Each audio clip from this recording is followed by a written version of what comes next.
Dalam nama Bapa dan Putra dan Roh Kudus. Amin. Allah yang Maha Kuasa, Engkau telah memberi kami sabdamu sebagai lampu penuntun langkah kami dan obor penyuluh jalan kami. Lewat Roh-Mu yang kudus, berikanlah kami telinga yang rela mendengarkan dan hati yang ingin tahu kehendak-Mu, supaya kami dapat menikmati sukacita dalam firman-Mu. Demi Kristus sabda-Mu yang hidup dan berkuasa bersama Dikau dan Roh Kudus, kini dan sepanjang segala masa. Amin.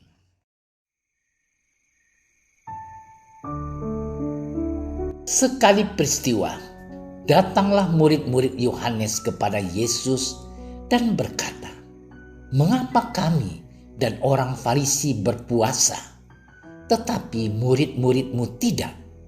Jawab Yesus kepada mereka, "Dapatkah sahabat-sahabat mempelai laki-laki berduka cita selama mempelai itu bersama mereka? Tetapi waktunya akan datang, mempelai itu diambil dari mereka, dan pada waktu itulah mereka akan berpuasa."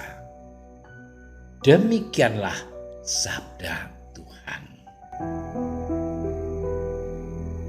Saudara-saudariku yang dikasihi Tuhan, dari dulu sampai sekarang, puasa yang seharusnya menjadi sarana untuk berlatih dan mendekatkan diri kepada Tuhan, justru menjadi bahan perbantahan yang menjauhkan diri kita dari sesama.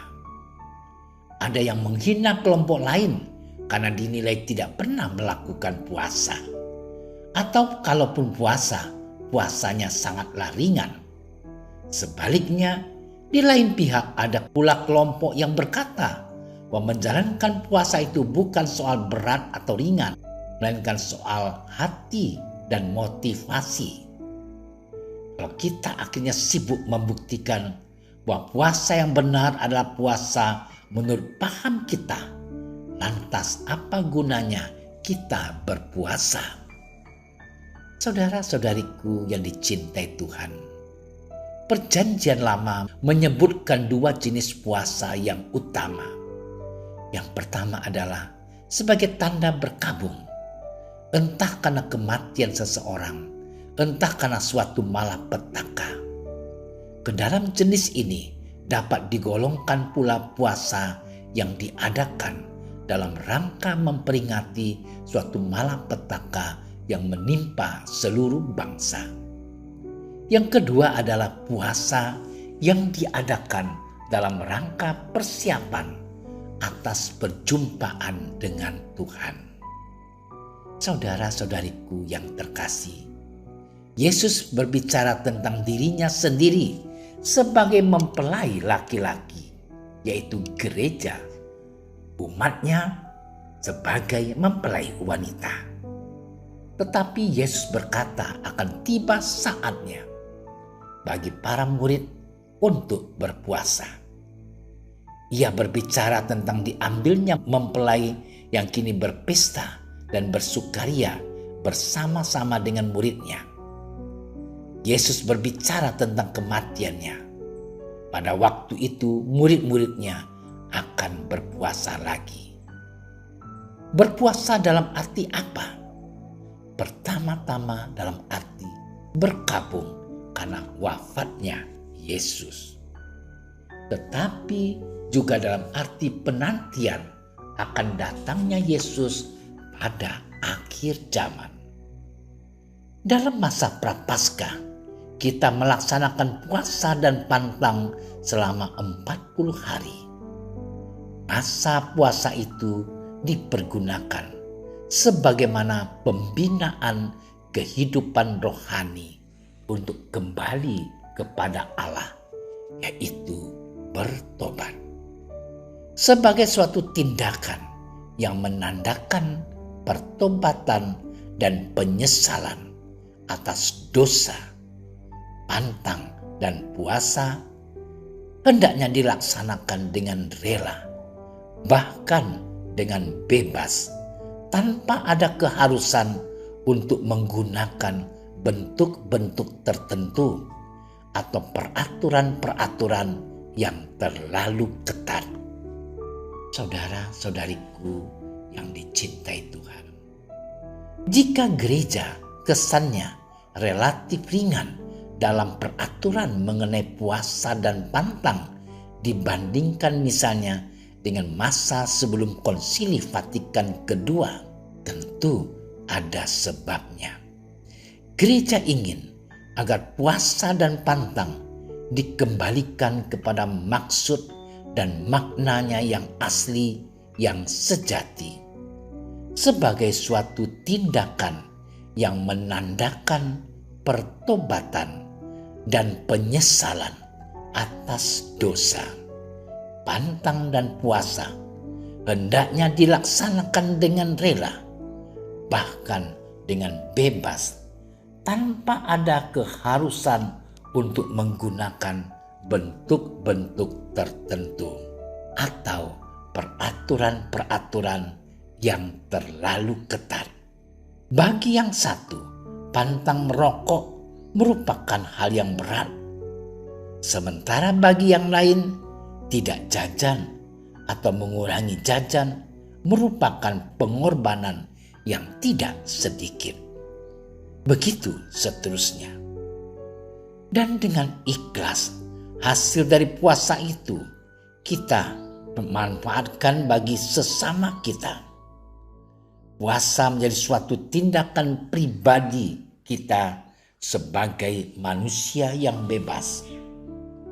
Puasa yang bagaimanakah yang sudah dan selalu kita laksanakan?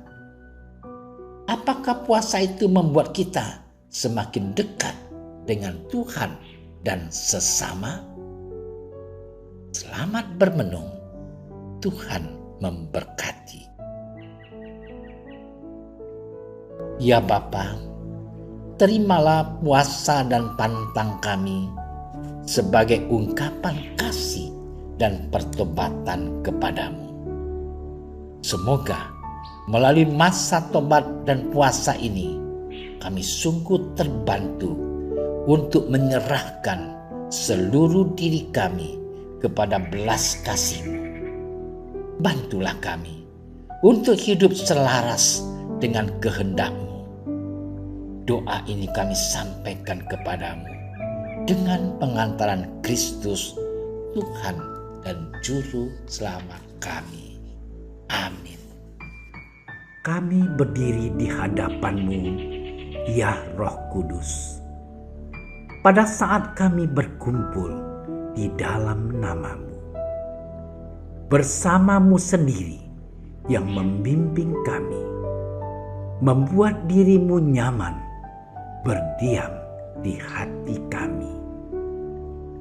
Ajarilah kami jalan yang harus kami tempuh dan bagaimana kami harus mengikuti jalan itu. Kami lemah dan berdosa. Jangan biarkan kami mendukung kekacauan. Jangan biarkan kebodohan menuntun kami ke jalan yang salah. Jangan pula keberpihakan mempengaruhi tindakan-tindakan kami. Kiranya kami menemukan di dalam Engkau kesatuan kami, agar kami boleh berjalan bersama menuju kehidupan abadi dan tidak menyimpang dari jalan kebenaran dan apa yang benar. Semua ini kami mohon kepadamu yang berkarya di setiap tempat dan waktu dalam persekutuan dengan Bapa dan Putra untuk selama-lamanya. Amin. Bapa kami yang ada di surga, dimuliakanlah nama-Mu. Datanglah kerajaan-Mu. Jadilah kehendak-Mu di atas bumi seperti di dalam surga. Berilah kami rezeki pada hari ini, dan ampunilah kesalahan kami, seperti kami pun mengampuni yang bersalah kepada kami. Dan janganlah masukkan kami ke dalam percobaan, tetapi bebaskanlah kami dari yang jahat. Amin. Salam Maria, penuh rahmat, Tuhan sertamu.